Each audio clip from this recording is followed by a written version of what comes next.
लोगोफोर फिन खनसे आंनि जे सम्पा ब्लगाव बयखौबो फिन खनसे बरायबाय थाबाय।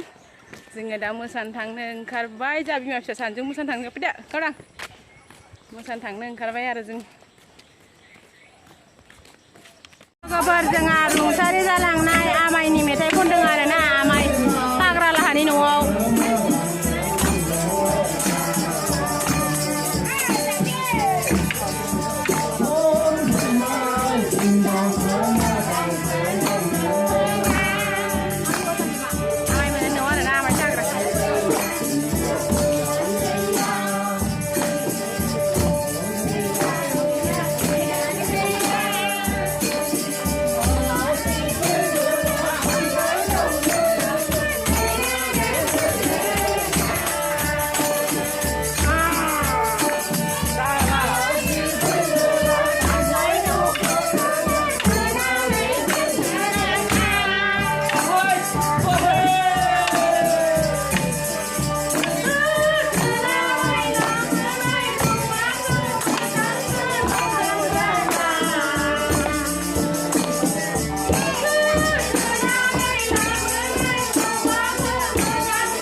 बिथां माइकेल खेरखाटारिनि न'आव मोसाफैदों जोङो दा दान्दिसे सम।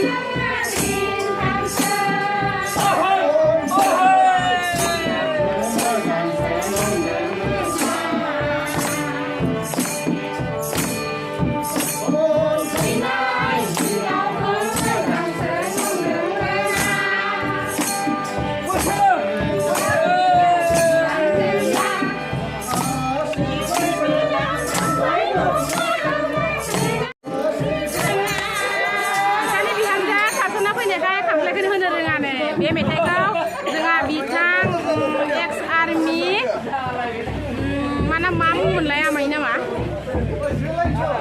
निबेदन खेरखाटारिया सुजुना गालांखानाय मेथाइमोन इयो। दिनै जोंनि 1 नम्बर बालिगरा गामिनि बिहामजो हान्जा बोराय बुरै हान्जाफोरा बे मेथाइखौ खननानै होनाय जाबाय आरो ना लोगोफोर। रायजोफोर दिनैनि भिडिअखौ एसेयावनो दोनथ'नाय जाबाय। गोजोन्थों।